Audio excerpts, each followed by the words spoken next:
I think I have found my new favorite bad movie of all time. I mean, this is definitely in the pantheon of so good it's bad movies. Right up there with classics like The Room and Miami Connection and Samurai Cop and Neil Breen's Fateful Findings. I'm talking about War of the Worlds, starring Ice Cube. Now, I heard a lot of talk about how bad this movie was. In fact, I think for a time, it had a 0% score on Rotten Tomatoes. So naturally, I had to see for myself how bad this movie was, and boy, oh boy, was it bad. So bad that I laughed throughout the whole thing, and one of the main reasons why it was so bad was the acting of Ice Cube. I kind of felt like the direction they gave him for this movie was,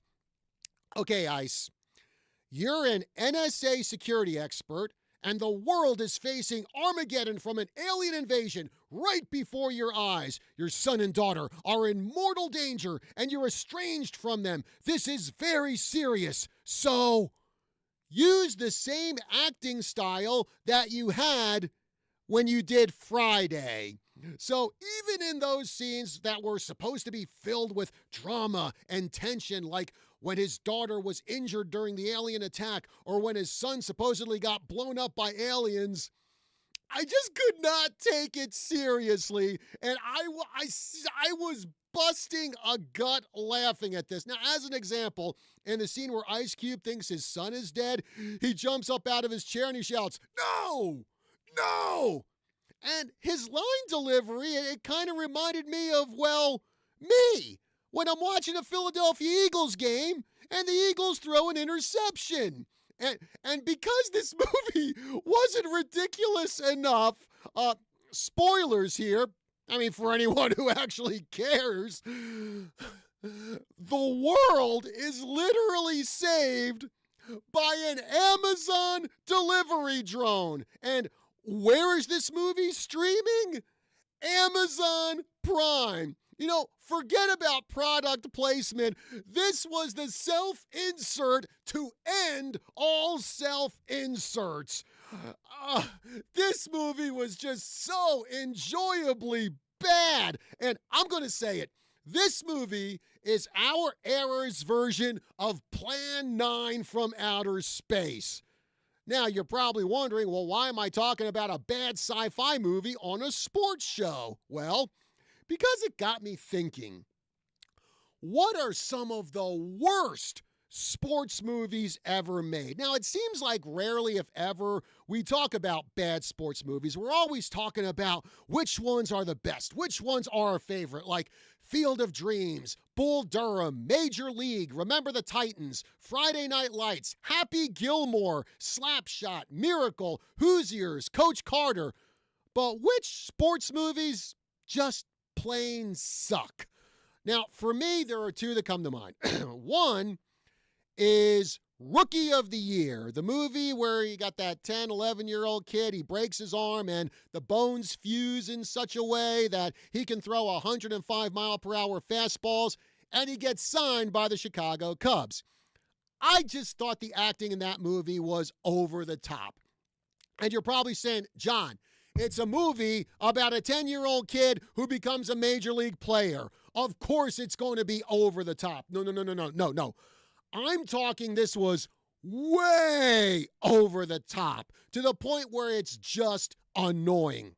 And the other thing that irks me about that movie is they got John Candy to be the play-by-play announcer for the Cubs. And I mean, I love John Candy. The guy is a comedy legend, but they did not give him any memorable lines in that movie, like they did Bob Uecker when he did Major League.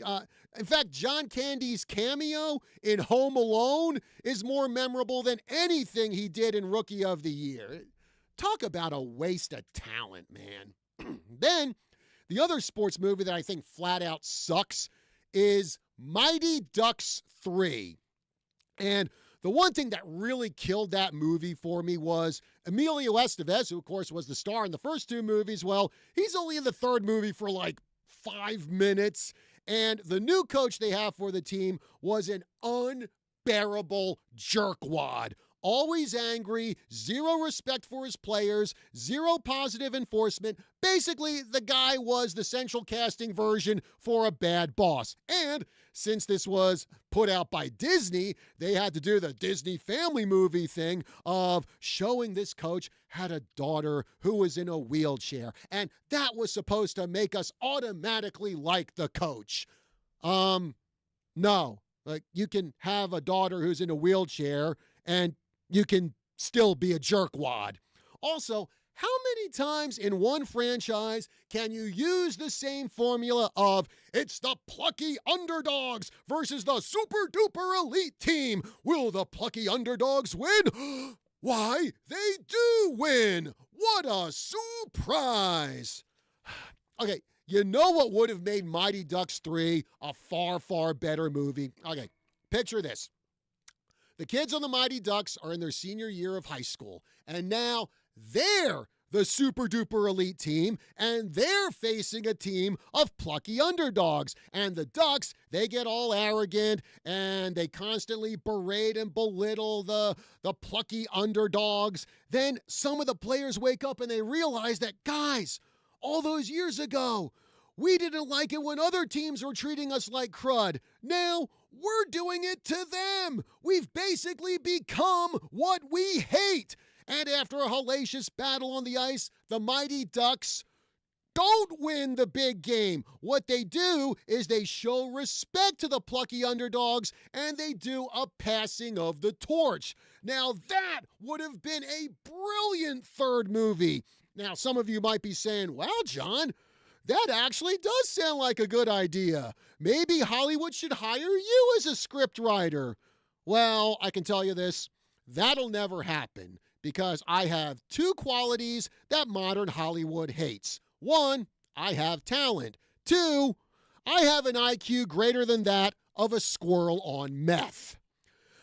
Anyway, I wonder what you think are some of the worst sports movies ever made. You can call us here, 928-541-1016, here on the Tri-City Sports Roundup. Again, 928-541-1016, as we get going with the Tri-City Sports Roundup today. And man, oh man, fall sports season is getting hot and heavy. We've got scrimmages all over the place. Thursday night, Embry-Riddle women's soccer had a scrimmage up in Flagstaff taking on NAU, which I believe was actually broadcast on one of ESPN's many channels, which is pretty cool to get Riddle that kind of attention. And we're going to give the Embry-Riddle women's soccer team more attention because I've got them in the studio today. I've got Coach Todd Poitras here. He brought along two of his players, Molly Newell and Jamie Black. So we are going to take a break here, and we are going to come back, and we're going to talk to them on the other side of this break. So we'll be back right after this.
Welcome back to the Tri-City Sports Roundup. For those of you listening on the radio side, yeah, some new bumper music in there, a little Saint Motel and Move. I've really become a fan of that band ever since I saw them open up for Lindsey Sterling in concert last year. So anyway, folks, like I said, we've got Embry-Riddle Women's Soccer in the studio with us today. I've got Coach Todd Poitras here. He brought along one of his veteran players, Jamie Beastin Black. Got to throw out that nickname, a little homage to a great metal band from Finland. And we also got a newbie in the studio, and that's Molly Newland, her first season with Embry-Riddle Soccer. Coach, ladies, thanks for being with us today. Thanks for having us. Okay, and I'm going to start with the newbie, Molly. So, Molly, like I said, Thursday, it was Embry-Riddle taking on NAU in a scrimmage up there in Flagstaff. So, for yourself, wide-eyed freshman, surprised with everything. What was it like for you, your first real taste of soccer at the collegiate level?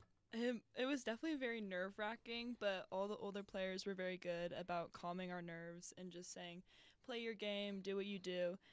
It was so much fun. I had so much fun, and we've been training for like a week and a half now. Lots of training, lots of hours put in, so it was nice to finally get to use that in the game. Now, one of the interesting things here is you kind of have some college soccer experience through your sister, actually, because she actually plays for University of Washington. So did she give you any advice on what to expect when you get up to the college level? Yes, I did. I called her before, and she was very good about calming my nerves as well. She was just giving me advice because we're very similar players. So she was talking to me about what I wanted to work on and just focusing on playing my game. Okay. And, Coach, after taking on a D1 team like NAU up there, what were your thoughts overall on how you felt Riddle performed? Yeah, I was incredibly proud of the ladies. They put in just an absolute battle and worked their tails off, so I couldn't be any more proud of them. Execute our game plan. We knew, what we were up against physically and, athletically in a Division I team like NAU. So I think, we held up well, did well. We actually got on the scoreboard first, which was great. It was 1-0 at halftime in favor of the Eagles, which was fantastic. So it was always fun to have that on, as you mentioned, on ESPN Plus. And when we scored, my phone started just absolutely blowing up with other coaches and friends and stuff who were watching. So that was kind of fun. So, but credit to NAU, they battled back. We unfortunately had to play down a player because we got a red card in the 53rd minute. So we played 33 minutes of the game, or I'm sorry, that was in the 57th minute. So we played 33 minutes of the game down a player.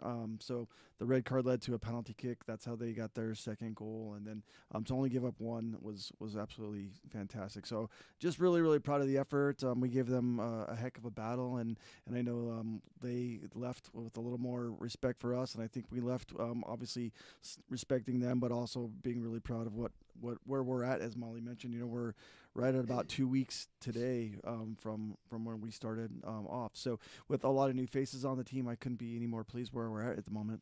I think it says a lot about where this program is, Embry-Riddle Women's Soccer, because over the last several years, you guys have consistently scrimmaged NAU. Again, I think that says a lot about the program, where NAU, a D1 program, is like, hey, let's get Embry-Riddle up here because they may be NAIA, but we know they're going to give us some pretty good competition out there on the pitch. Yeah, absolutely. I mean, that was even one of the things that the commentators during the broadcast there mentioned, that said a lot of people might be saying, oh, well, you guys are just taking on an NAI team in your opening game. And Coach Barrios from NAU was like, yeah, but have you seen Embry-Riddle? They're consistently one of the top NAI teams in the country. So, and having coached at the NAI level himself at a great program at Southeastern University as well. So he knows the quality that can be at the very top of all the divisions, regardless of what the association is.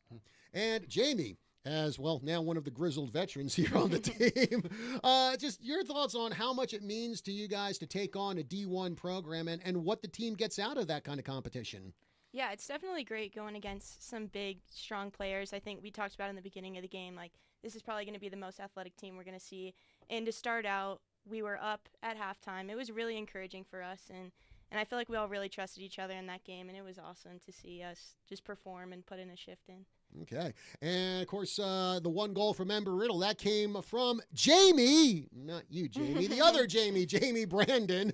So again, a 3-1 score there in that scrimmage. And well, Coach, along with the positives there, what were some of the things you saw after that game that you're like, okay, we need to work on things here before our next scrimmage, which is going to be next Saturday down in Tucson against Pima College. Yeah, for me, some of the things that we really need to kind of focus on are it wasn't so much tactical things; it was just more simple little things. We were kind of shooting ourselves in the foot with turnovers and first touch and some of those things. So honestly, athletically, I thought we matched up really well overall, which is a huge positive for me. If we play with that sort of intensity and pace and stay defensively focused, it's going to be a long season for a lot of opponents who come to play us or we go to play them. So that part's really encouraging.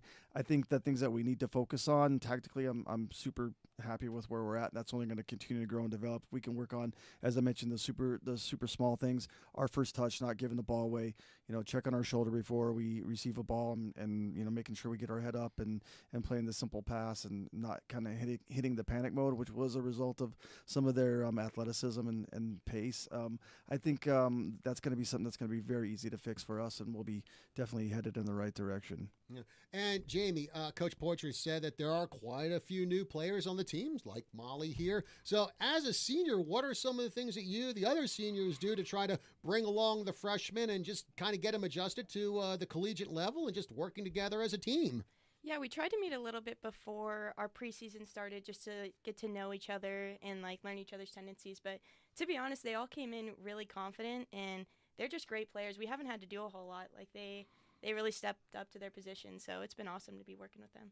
Okay. And Molly, well, along with just getting used to playing soccer at the collegiate level, the other thing you have to get used to is, of course, the change in altitude because, again, I'm not all that familiar with your hometown of Granite Bay, California, but I can imagine that Granite Bay probably is not anywhere close to a mile in elevation, right? Nowhere near that, no.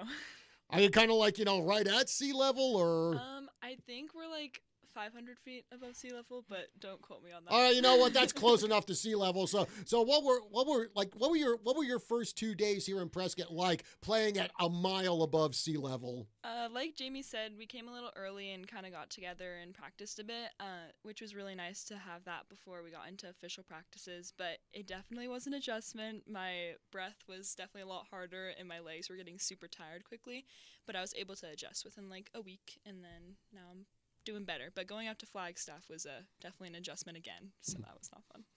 And again, for yourself, playing soccer back in Granite Bay, I mean, you were probably around a lot of the same players, probably even before high school, playing club and all that. Mm-hmm. So what was it like coming to Embry-Riddle, and it's like, oh, I got just new players all over me that I have to get used to now. Yeah, I played on the same club for 12 years, so my whole entire youth soccer, I played on Placer, and I played with the same girls. So we had a group of 4 core girls, so I was kind of used to playing with my same players. So adjusting to new players has definitely been an experience, but it's been really fun to try to learn everyone's tendencies and stuff like that. And Jamie, going back to your freshman year, because I'm sure you were probably in a similar situation to Molly, playing around the same group of girls for years and years and years. So what was it like for you to adjust to playing with an entirely brand new set of girls? Yeah, luckily I came in and I'd known a couple girls already. But it's definitely really tough just trying to pick up everyone's tendencies, especially when they have already all played with each other for a year plus. So figuring all that out and just kind of being thrown in there is tough, but you figure it out. Yeah, you get there. And Coach, well, along with a bunch of new freshmen, you also have a bunch of new experienced players on the team because it sounds like you dipped a wee bit into the transfer portal there and brought in some good experienced players to the team. Yeah, we dipped a toe into the transfer portal a little bit and to bring in some experience. As you mentioned, we graduated 13 last year, and that's a big chunk, regardless of whether it's all starters or contributors or whatever the case may be. You lose a lot of experience in that regard. So one of the things we were looking to do is kind of trim down our roster and get to a size that we feel is going to suit us the best. But in order to do that, one of the things we did is we brought in Molly's class as a class of 5 freshmen, and then as you mentioned, we have 3 transfers. So one is a grad student, Natalia Sepulveda, and then we brought in a junior transfer in Ava Forrester, and then we have she's would be a sophomore transfer in Jenica Updahl. She's a goalkeeper. So all 3 of them have brought some different experiences and different levels of whether it comes from club or college and all those kind of things. So it's been a great way to get to learn some different styles, and you kind of hear different things. I won't say which one of them was saying how much more difficult, or maybe ones of them was saying how much more difficult our preseason was, but and it made me giggle and enjoy it a little bit to hear that we were doing some things that were at least on par with what some of the bigger programs are. And speaking of the transfer portal, I know there's been a lot of positive, negative comments about it since it came into being a few years ago. What are some of your thoughts on the way the transfer portal is set up now? Well, I mean, in its heart of hearts, it really doesn't affect us because we're in the NAI and we don't have a transfer portal like the NCAA has. I do think it's awesome for the players to be able to, for lack of a better description, go where they feel is going to be the most comfortable. I think it has, without any kind of, the way it used to be with transfers is provided you had a certain GPA and the school that you were leaving is okay with it, you could transfer once without having to set any kind of residency period or that. But I do think it's sort of opened the door, not that there should be restrictions, but I think there should be some sort of accountability to when you make a choice. And this goes both ways, right? For athletes making a choice to be at that school and also coaches committing to those players as well. There needs to be some accountability, not just like, okay, well, I'm going to leave because I just don't like it, which is fine. From a player standpoint, I understand not wanting to stay where you're don't feel comfortable and don't feel like you're at a home. But then on the other hand, coaches shouldn't just be able to hey, so-and-so, you're never going to play here, so go get yourself in the portal. It turns into free agency every year, for lack of a better word. So I think it's almost, it was really interesting in this last cycle to see how many players were celebrating going into the portal and reopening their recruitment, all those kind of things, when it almost used to be kind of ugh, I'm looking for a place to transfer. It almost like this didn't work. People are just really open about it, and I don't know how I feel about that, whether that's a good or a bad thing. We haven't been, knock on some wood, we've got a program and a university that I think attracts people for the right reasons, and so we've not been a victim of anyone leaving for anything other than I've decided I want to be a nurse, or something like that academically doesn't necessarily fit. So it's not been something we've dealt with on the opposite end, but it has been great to have some players that we reached out to when they were in high school and maybe decided to go another direction, or maybe they have known someone else who have been part of our program, or it's just a better fit academically, or it's a fit that's similar to something that somewhere else that they were at. So it's, for us, it's been nothing but a positive, but I do think that there needs to be some sort of looking at it as other than you can just constantly go. I mean, because there were girls in the portal who've been at 4 or 5 schools and they're not even done with their eligibility. So I was looking at a goalkeeper who had been at 3 schools, and the school she was trying to transfer from, she had just got there in the spring and was already going on. So she would have been looking at institution number 6 going into her 5th year of school. So that part's not great. I think it's hard as a coach to build any kind of culture and longevity. I mean, Jamie knows pretty much everything in and out of our program here. She's into her senior year, and Molly's going to be doing the same thing here with us in short order. And it's really hard to build a cohesive culture when you just have new people every single year. So yeah. All right. Well, folks, we're coming up to another break here on Tri-City Sports Roundup. In the studio with me today, I've got head coach Todd Poitras from the Embry-Riddle women's soccer team. Hang on, I got the defending GSAC champion Embry-Riddle women's soccer team, along with 2 of its players, Jamie Black and Molly Newland. So we're going to be talking more to them on the other side of the break. We will be back right after this.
All right, folks, welcome back to the Tri-City Sports Roundup. John Rust with you here. And, hey, I guess an appropriate bumper to have here on our show. For those of you on the radio side, we just had Hart and Barracuda. And Hart, they're going to be in concert tonight over at the Findlay Toyota Center. And I actually got to see them years ago. And, well, of course, they're an awesome band. I mean, I think the best description I ever heard of their singer, Ann Wilson, was she is the female version of Robert Plant.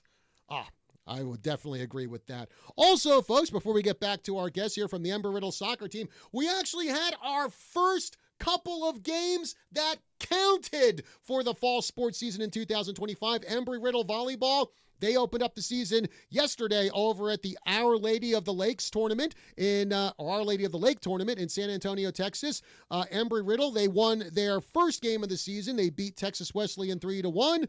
Then they lost to the host school, Our Lady of the Lake, 3-0. Today, Riddle volleyball, they'll be taking on William Carey and Oklahoma City University to wrap up the Our Lady of the Lake tournament. And since they are at Our Lady of the Lake University, I'm wondering if they've come across any strange women lying in ponds distributing swords. Come on, I've seen Monty Python and the Holy Grail like 30 times in my life. Our Lady of the Lake, you think I'm going to pass up a chance to make that reference? Come on. If you think I would pass up that chance, and you folks don't know me as well as you think you do. All right, folks. Anyway, in the studio with us today, we have Coach Todd Poitras, Embry-Riddle Women's Soccer. We've also got a couple of his players, Jamie Black and Molly Newland. And, well, as we always do when we have athletes in the studio, lightning round time. Oh, I didn't even brief them on this. Oh, and Molly's looking at me like, well, why is he talking about lightning round? What did I get myself into? Maybe I should have just stayed back in Granite Bay, California. I don't know. So anyway, we're going to learn a little bit more about the other players on Embry-Riddle. And I'm going to start off with Molly. Why? Because I'm just not a nice guy, and I like to put newbies on the spot. So, Molly, now that you've had about 2-3 weeks under your belt around all these players, I'm going to ask you, who do you think is the best dressed player on Embry-Riddle? Who is the team fashion plate? Oh, I would say Lauren Motts. Yes. Okay. You agree? Yes, Agreed. Jamie. Okay. All right, now, Jamie, who would you say is the funniest player on the team? Who's the team comedian? For me, I think the funniest player is Carrie Cassoon. Prescott local Carrie Cassoon. All right. Congratulations, Carrie. Even though you don't like mint chocolate chip ice cream. But congratulations. I'm never going to let her live that down. All right, so Molly, who would you say is probably the most serious player on the team?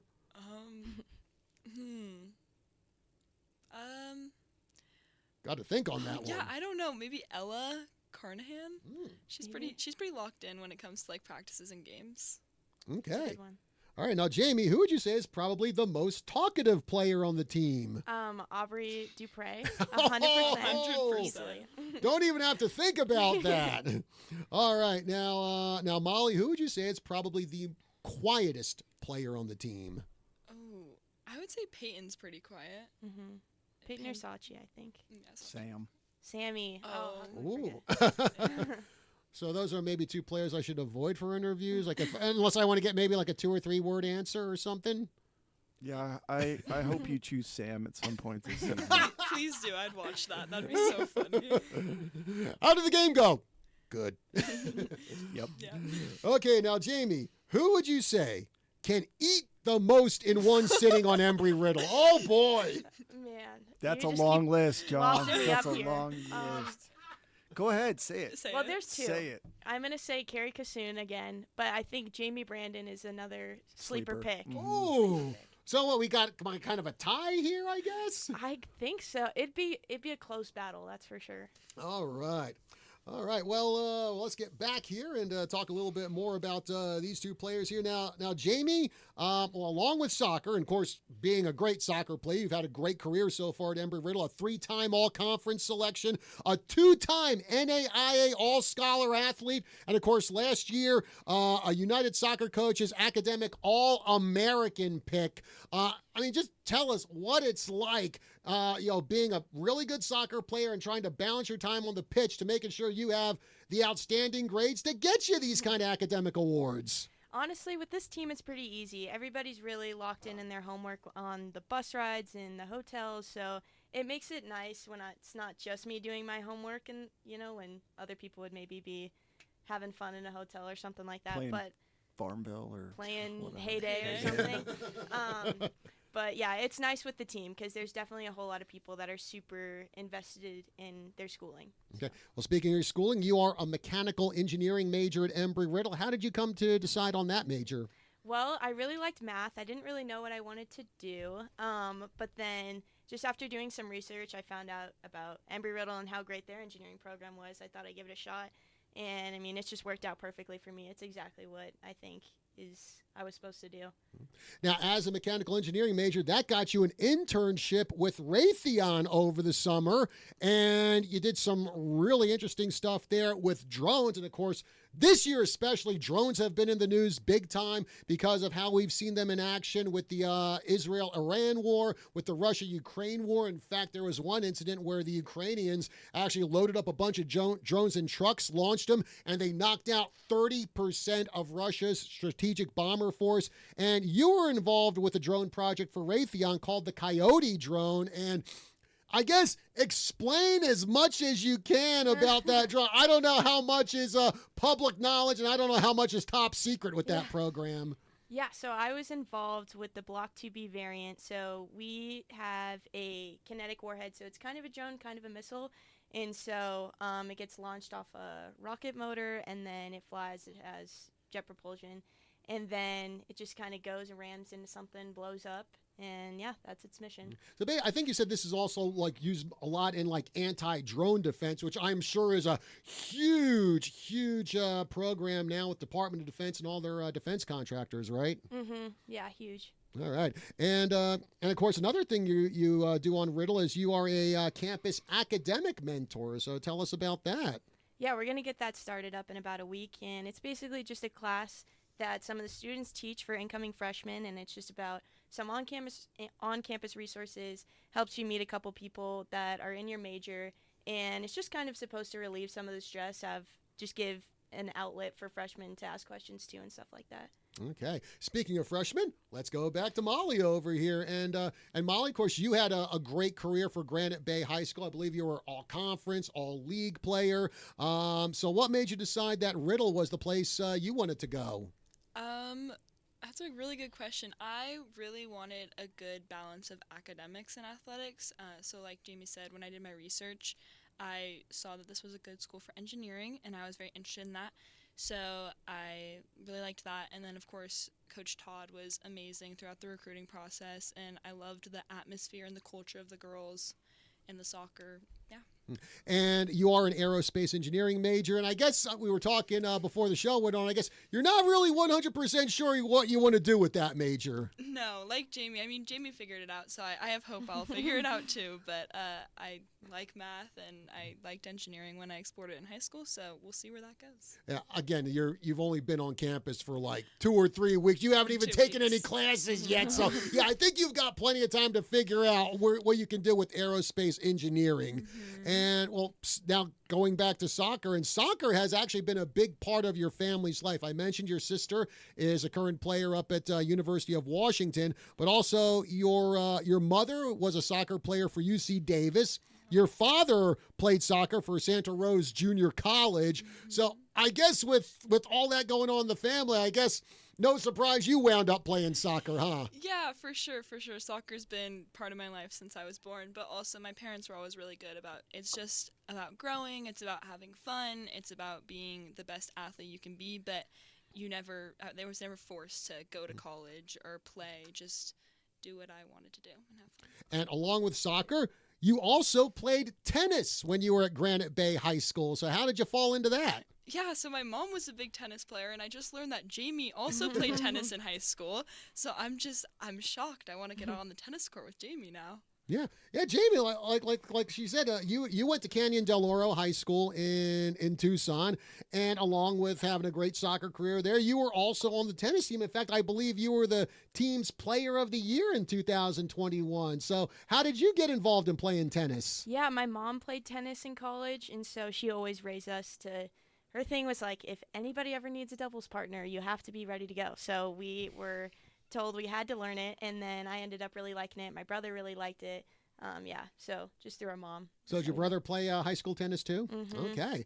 And so now that you both know that you were high school tennis players, when are we going to see the Black Newland matchup on the court? Soon. Sometime soon. Yeah. Yes. We'll let you know how it goes. Yeah. Or maybe I think we were talking about this before the show, like get you two together in a doubles team and find a couple other soccer players to do doubles, huh? Mm-hmm. Team Yeah. bonding. Yeah, Coach. Seriously. I don't know if there are any other players on your team who also played high school tennis, though. I think there's at least one, but I don't want to say and then have her come back at me and say I never played tennis.